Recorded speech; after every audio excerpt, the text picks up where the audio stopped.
everyone, this is Gulzar Khan and welcome to the channel Bharat the learning spot. तो इस video में हम पढ़ने वाले हैं एक्सप्लेनिंग सोशल डिफरेंसेस, यानी कि हम पढ़ेंगे सोशल डिफरेंसेस के बारे में। और बेसिकली एक सोशल कॉन्ट्रैक्ट की बात यहाँ पर हो रही है। सोशल कॉन्ट्रैक्ट मतलब कि ये एक कॉन्ट्रैक्ट टाइप ही है। इसमें नॉर्मल लोगों ने अपने लिए एक लीडर चूज किया और वो लीडर इन्हें क्या प्रोवाइड करेगा, इन्हें जस्टिस प्रोवाइड करेगा, ठीक है। और बदले में लोग इसे क्या देंगे, टैक्स देंगे। तो ये लोगों और उस लीडर के बीच में एक कॉन्ट्रैक्ट हुआ ना, ठीक है। और क्योंकि ये सोसाइटी के लोगों से रिलेटेड है इसीलिए इसे सोशल कॉन्ट्रैक्ट कहा गया है, ठीक है। तो बुद्ध धर्म को मानने वाले जो लोग थे, जिन्हें हम बुद्धिस्ट कहते हैं, उन्होंने सोशल इनइक्वालिटीज को समझने के लिए एक अलग तरीका डेवलप किया, ठीक है। उन्होंने बताया कि कौन से इंस्टीट्यूशन जरूरी रहेंगे सोशल कॉन्फ्लिक्ट को रेगुलेट करने के लिए। जैसे अगर कुछ लोगों के बीच में लड़ाई हो जाती है तो उनकी लड़ाई को कैसे सॉल्व किया जाए, उसके लिए कौन सा इंस्टीट्यूशन बनाए जाएं, क्या रूल्स होने चाहिए, है ना। ये सारी चीजें बुद्धिस्ट ने डेवलप की। तो एक टेक्स्ट है सुत्त पिटक, जो कि एक बुद्धिस्ट टेक्स्ट है। इसमें एक मिथ बताया गया है, यानी कि एक काल्पनिक कहानी बताई गई है कि ओरिजिनली ह्यूमन बीइंग्स जो थे वो पूरी तरीके से इवॉल्व नहीं हुए थे बॉडीली फॉर्म्स में। जैसे कि ह्यूमन बीइंग्स आज देखी जा सकती हैं, हमारे अच्छी तरीके से हाथ पैर डेवलप हैं, आंखें वगैरह सारी चीज़ें डेवलप्ड हैं ना। लेकिन जब स्टार्टिंग की बात करें, जब ह्यूमन बीइंग्स डेवलप होना शुरू हुए होंगे, तब उनकी पूरी तरीके से बॉडी डेवलप नहीं हुई थी। और उनके साथ साथ जो भी प्लांट्स थे वो भी पूरी तरीके से डेवलप नहीं हुए थे। ये कहानी सुत्त पिटक में मेंशन्ड है। तो जब अच्छे से सब लोग डेवलप नहीं हुए थे, तो उस टाइम पर जितने भी ह्यूमन बीइंग्स थे ना, वो शांति की एक बढ़िया स्टेट में रहते थे, एक आइडियलिक स्टेट में रहते थे, एकदम सुकून की जिंदगी जीते थे वो लोग। नेचर से वो इतना ही लेते थे जितना उन्हें जरूरत रहती थी, उसके अलावा वो एक्स्ट्रा कोई चीज नहीं लेते थे। लेकिन धीरे धीरे क्या होने लगता है, उनकी इस स्टेट में धीरे धीरे डिटेरियोरेशन आने लगता है, यानी कि ये जो पीस की स्टेट है ये धीरे धीरे कम होने लगती है, ये शांति भंग होने लगती है इनकी। क्यों भंग होने लगती है? क्योंकि ह्यूमन बीइंग्स धीरे धीरे ग्रीडी होने लगे, लालची होने लगे, विंडिक्टिव होने लगे। यानी कि अगर किसी ने किसी के साथ में कुछ कर दिया, बुरा कर दिया या मारपीट हो गई, तो वो उससे बदला लेगा ही लेगा। तो बदले की भावना यहाँ पर जन्म लेने लगी। इसके अलावा ह्यूमन बीइंग्स डिसीटफुल होने लगे, धोखा देने लगे, धोखेबाज होने लगे, है ना। तो इन सारी कमियों की वजह से ये जो पीस वाली स्टेट थी ये खत्म होने लगी। तो ये सारी जो कमियां देखी ना फिर लोगों को, तो लोगों ने ये सोचा कि हम एक प्रॉपर एक पर्टिकुलर किसी इंसान को अपॉइंट करते हैं, उसको इलेक्ट करते हैं, जो कि अगर ज़रूरत पड़े तो वो गुस्सा भी करे, रैथफुल हो, डांटने की जगह पर वो डांटे, वार्निंग दे, और जब सजा देने की बात हो तो वो सजा भी दे। इसके अलावा अगर बहुत ज़्यादा ही बेकार क्राइम किया है तो वो उस इंसान को बैनिश भी कर सकता है, यानी कि कहते हैं ना देश निकाला दे दिया उसको, अपने देश से बाहर निकाल देते हैं। तो उस टाइम पर देश का सिस्टम तो था नहीं, तो वो लोग अपने ग्रुप से उसे बाहर निकाल देते थे। तो इस टाइप का सिस्टम लोगों ने डेवलप किया कि अगर ज़रूरत हो तो कोई एक पर्टिकुलर ऐसा इंसान होना चाहिए जो किसी को सज़ा दे सके। वार्निंग देने की जगह पर वार्निंग दे, सज़ा देने की जगह पर सज़ा दे, और बैनिश करने की जगह पर उसे बैनिश कर दे वो, ठीक है।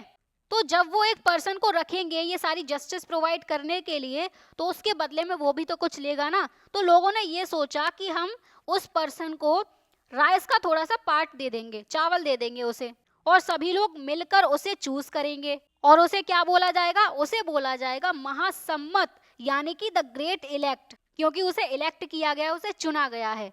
तो इससे क्या पता चलता है कि किंग का जो सिस्टम था, जो इंस्टीट्यूशन था किंगशिप का, वो गॉड गिवन नहीं था, बल्कि लोगों की चॉइस से बना था, वो ह्यूमन चॉइस पर बेस्ड था। क्योंकि हिस्ट्री में जब हम पढ़ते हैं किंगशिप की थ्योरी, तो जो किंग बनते थे ना वो अपने आप को गॉड का रिप्रेजेंटेटिव बोलते थे कि गॉड ने हमें भेजा है तुम पर राज करने के लिए, इसीलिए मैं ही राजा बनूंगा, ये वाला थॉट रहता था पहले। लेकिन ये जो मिथ सुत्त पिटक में बताया गया है उससे ये पता चल रहा है कि किंगशिप का इंस्टीट्यूशन ह्यूमन चॉइस पर बेस्ड था, यानी कि किंग को चुनने का राइट जो है वो ह्यूमंस के पास में ही था, और उनके अकॉर्डिंग ही एक किंग चुना गया। और किंग जो भी सर्विसेज प्रोवाइड करेगा उसकी पेमेंट के रूप में वो उसे टैक्स प्रोवाइड करेंगे, जो कि उस टाइम पीरियड पर राइज थे, क्योंकि मनी उस टाइम पर नहीं थी। तो किंगशिप का इंस्टीट्यूशन बनाने के साथ साथ जो सुत्त पिटक में मिथ मेंशन किया गया है वो ये बोल रहा है कि ह्यूमन बीइंग्स ने इकोनॉमिक रिलेशंस और सोशल रिलेशंस को बनाया और उनको इंस्टीट्यूशनलाइज किया। इकोनॉमिक रिलेशन जैसे कि कोई ट्रेडर है, ठीक है, धीरे धीरे लोग ट्रेडिंग भी तो करने लगे थे ना। तो जब ट्रेडर कोई चीज सेल करेगा तो उसका एक कस्टमर बनेगा, ठीक है। तो कस्टमर और ट्रेडर के बीच में इकोनॉमिक रिलेशन एस्टेब्लिश होंगे ना। तो ये इकोनॉमिक रिलेशंस ह्यूमन के बनाए हुए हैं।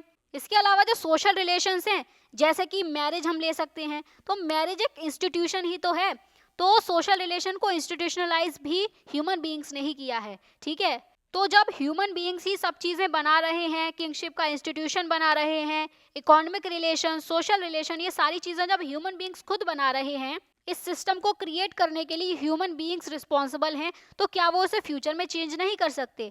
बिल्कुल कर सकते हैं। अगर आज लोग सोच रहे हैं कि हम किसी एक पर्सन को अपने लिए इलेक्ट कर लें जो कि हमें जस्टिस प्रोवाइड करे, और कल को ये पर्सन करप्ट हो जाए, या फिर ये ठीक से जस्टिस प्रोवाइड ना कर पाए, या ये सिस्टम ही पूरा खराब हो जाए, तो लोग इसे फ्यूचर में चेंज करेंगे, कुछ और सिस्टम निकालेंगे वो लोग। तो बेसिकली जो जिस चीज को बनाता है ना, वही उस चीज को फ्यूचर में चेंज भी कर सकता है, यहाँ पर ये बात कही जा रही है। तो सब कुछ ह्यूमन बीइंग्स ने बनाया है, तो वो उसे चेंज भी कर सकते हैं। नेक्स्ट अब हम बात करते हैं हैंडलिंग टेक्स्ट, यानी कि जो एशियन टेक्स्ट थे उनका किस तरह से हिस्टोरियंस ने यूज किया है, और स्पेसिफिकली यहाँ पर महाभारत की बात करी जा रही है। तो इस चैप्टर में जितने भी सोर्सेज बताए गए हैं, जैसे कि लिटरेरी सोर्सेज में देखें तो महाभारत हो गई, है ना, और धर्मशास्त्रास, धर्मसूत्रास, उसमें मनुस्मृति है, फिर बुद्धिस्ट टेक्स्ट की बात भी यहाँ पर की गई है। तो हिस्टोरियंस उन टेक्स्ट को एनालाइज करने के लिए बहुत सारे एलिमेंट देखते हैं। वो सिर्फ एक एलिमेंट नहीं देखते हैं कि हाँ ये टेक्स्ट किसने लिखा है, कहाँ से मिला है, सिर्फ इतना नहीं देखते, वो बहुत सारी चीज़ें देखते हैं। उनमें सबसे पहले वो देखते हैं उस टेक्स्ट की लैंग्वेज, जैसे वो प्राकृत में लिखा है, या पाली में लिखा है, कि तमिल में लिखा है, या फिर वो संस्कृत में लिखा है। प्राकृत, पाली और तमिल जो थी उसे ऑर्डिनरी पीपल यूज करते थे, ऑर्डिनरी लोग उसे बोलते थे प्राकृत में, पाली में, तमिल में। और जो संस्कृत लैंग्वेज थी ना, वो एक्सक्लूसिवली प्रीस्ट बोला करते थे, उनके लिए थी। और जो एलिट्स थे, यानी कि जो अमीर लोग थे, वही संस्कृत का यूज करते थे। फिर लैंग्वेज के अलावा हिस्टोरियंस ये भी देखते हैं कि वो टेक्स्ट का टाइप क्या है, वो किस टाइप का टेक्स्ट है। क्या उसमें मंत्रास लिखे गए हैं, जिन मंत्रास को रिचुअल स्पेशलिस्ट जो होते हैं, जैसे कि प्रीस्ट हो गए, पुजारी जो होते हैं, या यज्ञ जो करवाते हैं, ब्राह्मण्स हो गए, वो उन मंत्रास को लर्न कर लेते हैं, उसके बाद में उन्हें चैंट करते हैं। जैसे कहते हैं ना हम कि मंत्र पढ़ना जो होता है, वही चीज़। तो अगर वो टेक्स्ट मंत्रास से रिलेटेड है तो वो उस कैटेगरी में जाएगा। या फिर उस टेक्स्ट में स्टोरीज मेंशन की गई हैं, उन स्टोरीज को लोग पढ़ते हैं, सुनते हैं, उसके अलावा रीटोल्ड भी करते हैं, क्योंकि वो उन्हें इंटरेस्टिंग लगती है। अब ये तो आज भी है, जैसे अगर कोई मूवी देखकर आता है और उसे वो मूवी बहुत अच्छी लगी, तो वो आगे भी रिकमेंड करता है अपने फ्रेंड्स को, अपने फैमिली मेम्बर्स को, कि ये वाली मूवी बहुत अच्छी है, इसे ज़रूर देखना। लेकिन अगर वो उसे खराब लगती है तो वो यही कहेगा कि ये वाली मूवी बेकार है, इसे बिल्कुल मत देखना। तो ये इफेक्ट डालता है एक। इसीलिए हिस्टोरियंस के लिए जानना ज़रूरी है कि वो टेक्स्ट मंत्रास से रिलेटेड है या फिर स्टोरीज से रिलेटेड है। नेक्स्ट जो हिस्टोरियंस देखते हैं टेक्स्ट को एनालाइज करते वक्त, वो देखते हैं उसका ऑथर कौन है, या एक से ज़्यादा ऑथर हों तो उनके बारे में जानने की कोशिश करते हैं। क्योंकि ऑथर के जो भी पर्सपेक्टिव हैं, जैसी उसकी सोच है, जो आइडियाज़ हैं, वही तो शेप करते हैं उस टेक्स्ट को। वो टेक्स्ट कैसा होगा वो ऑथर पर ही तो डिपेंड करेगा ना, क्योंकि जो जैसा सोचेगा वैसा लिखेगा। इसके अलावा वो ऑडियंस के बारे में भी जानने की कोशिश करते हैं, जो हमारे हिस्टोरियंस हैं, क्योंकि ऑथर्स अपनी सोच के अलावा अपनी ऑडियंस के इंटरेस्ट को भी ध्यान में रखकर अपना काम करते हैं, जो भी लिखते हैं, वो जो भी राइटिंग करते हैं। तो इसीलिए ऑडियंस के बारे में भी जानना ज़रूरी होता है हिस्टोरियंस के लिए। इसके अलावा हिस्टोरियंस पॉसिबल डेट को पता लगाने की कोशिश करते हैं कि कब वो टेक्स्ट कंपोज किया गया था और कब कंपाइल किया गया था। अब इन दोनों के ना अलग अलग मतलब हैं। कंपोजिशन का मतलब होता है जो ओरिजिनल राइटिंग की जाती है, मतलब एक ही टाइम पीरियड में किसी एक ऑथर ने या एक से ज़्यादा ऑथर ने एक ही टाइम पीरियड में वो टेक्स्ट लिखा हो, तो वो होगी कंपोजिशन। लेकिन कंपाइलेशन क्या होता है, कंपाइलेशन में अलग अलग जगहों पर कुछ लिखा हुआ मिल जाता है किसी ऑथर को, है ना, और वो अलग अलग टाइम पीरियड में ऐड किया जाता है। जैसे इंडिया में ही एक जगह से कुछ चीज़ लिखी हुई मिल गई, उसे किसी ऑथर ने कंपाइल कर लिया एक टाइम पीरियड में, फिर किसी और जगह से कुछ चीज़ मिल गई, उसे एक जगह पर कंपाइल कर दिया गया, फिर कहीं से कुछ चीज़ मिल गई, उसे एक जगह पर लिख दिया गया। तो इन अलग अलग चीज़ों को एक जगह पर लाकर जो लिखता है वो उसका कंपाइलर हो गया। लेकिन ये जो है, इसमें मंत्रास हो सकते हैं, पोएम्स हो सकती हैं, इंस्क्रिप्शन हो सकती है, बहुत सारी चीज़ें हो सकती हैं। ये अलग टाइम पर लिखी गई थी, ये अलग टाइम पर लिखी गई थी, ये अलग टाइम पर लिखी गई थी। तो इन सभी को एक ही जगह पर लेकर आना एक ही जगह पर लिखना वो होता है कंपाइलेशन, और ये अलग अलग टाइम पीरियड में भी हो सकता है। मान लो ये 2 इंस्क्रिप्शन थी, उनको एक ऑथर ने एक जगह पर लिख दिया, ये वाली छूट गई। फिर मान लो 100 साल, 200 साल, 300 साल बाद कोई और ऑथर आया, उसे ये वाली इंस्क्रिप्शन भी मिली और कहीं से भी कुछ और मिल गया, तो उसने इसको इसको दोनों को ऐड करके इसमें कंपाइल कर दिया, तो एक नया कंपाइलेशन तैयार हो जाएगा। तो ये बेसिकली डिफरेंस होता है कंपोजिशन और कंपाइलेशन के बीच में। इसीलिए हिस्टोरियंस ये पता लगाने की कोशिश करते हैं कि टेक्स्ट को कंपाइल करने की डेट क्या थी और कंपोज करने की डेट क्या थी। अब जैसे हमारे जो वेदास हैं, जैसे कि ऋग्वेदा जो है, ठीक है, ऋग्वेदा जो है वो कंपोज नहीं किया गया है, मतलब देखा जाए तो इसके जो अलग अलग मंत्रास वगैरह हैं ना जो इसमें लिखे हुए हैं, वो अलग अलग टाइम पीरियड के अलग अलग जगह के हैं, जो कि सारे मंत्रास को एक जगह पर लाकर इकट्ठा किया गया और पूरा वेद लिखा गया, तो ये कंपाइल्ड है। क्लियर हो गया? तो डेट के अलावा जहां पर वो लिखा गया है, जिस प्लेस पर लिखा गया है वो टेक्स्ट, उसे भी पता लगाने की कोशिश करते हैं हिस्टोरियंस। तो काफी सारी चीजें देखते हैं।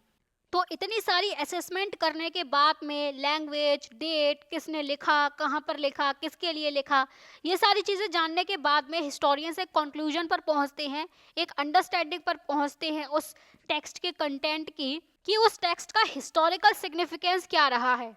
क्योंकि जब हिस्टोरियंस उस टेक्स्ट पर इतनी मेहनत कर रहे हैं, वो क्यों कर रहे हैं? वो इसीलिए तो कर रहे हैं ताकि उनका हिस्ट्री में क्या सिग्निफिकेंस है ये पता लगा सकें, हमारा इतिहास कैसा रहा है ये हम जान सकें उन टेक्स्ट के थ्रू। इसीलिए हिस्टोरियंस इतनी मेहनत करते हैं। और अगर पर्टिकुलरली महाभारत की बात करें, जो कि एक बहुत लार्ज, एक बहुत कॉम्प्लेक्स टेक्स्ट है, उसके लिए ये टास्क बहुत ज़्यादा डिफिकल्ट हो जाता है कि चलो लैंग्वेज तो मान लिया कि पता लगा ली जाएगी, लेकिन किसने, कौन इसका ऑथर था, किसके लिए लिखा था, कहाँ लिखा था, ये सारी चीज़ें जानना इसके लिए बहुत मुश्किल हो जाता है। अब जो महाभारत है ना, ये भी कंपाइलेशन है एक, और इसको कंपाइल किया था किसने? इसको कंपाइल किया था वेद व्यास ने। अब ये हमें कैसे पता चला कि वेद व्यास ने इसको कंपाइल किया? तो ये हिस्टोरियंस ने पता लगाया। आज तो हम आसानी से कह देते हैं कि वेद व्यास ने इस महाभारत को कंपाइल किया है, लेकिन इसके पीछे हिस्टोरियंस की मेहनत है। तो महाभारत में क्या लिखा है, किसके लिए लिखा है, ये सारी चीजें जानने के बाद ही तो महाभारत का सिग्निफिकेंस क्या है ये हमें पता चल पाता है, कि उस टाइम पर सोसाइटी कैसी रही होगी ये हमें पता चल पाता है, राइट। तो इस वीडियो में हमने 2 चीजें जानी। पहली कि बुद्धिस्ट ने सोसाइटी के डिफरेंसेस को एक्सप्लेन करने का एक नया तरीका दिया, जिसमें किंगशिप को ह्यूमन चॉइस के बेसिस पर बताया गया और बोला गया कि ये ह्यूमन बेस्ड है, कोई डिवाइन रूल नहीं है। दूसरी बात हमने ये देखी कि हिस्टोरियंस जब पुराने टेक्स्ट स्टडी करते हैं, स्पेशली महाभारत जैसे कॉम्प्लेक्स टेक्स्ट को, तो वो उसकी लैंग्वेज, उसके कंटेंट, उसकी ऑथरशिप, उसकी ऑडियंस एंड उसके पर्पस को डीपली एनालाइज करते हैं, ठीक है। एंड जो आगे आने वाली वीडियोस होंगी ना, उसमें महाभारत के बारे में ही बात की जाएगी कि उसकी लैंग्वेज क्या है, उसकी डेट क्या है, वगैरह वगैरह। तो इस वीडियो में बस इतना ही। वीडियो अगर पसंद आई हो तो वीडियो को लाइक जरूर करें, शेयर करें, कमेंट करें एंड चैनल को सब्सक्राइब करना ना भूलें। तो चलिए फिर मिलते हैं अगली वीडियो में, तब तक के लिए bye bye, take care and keep learning.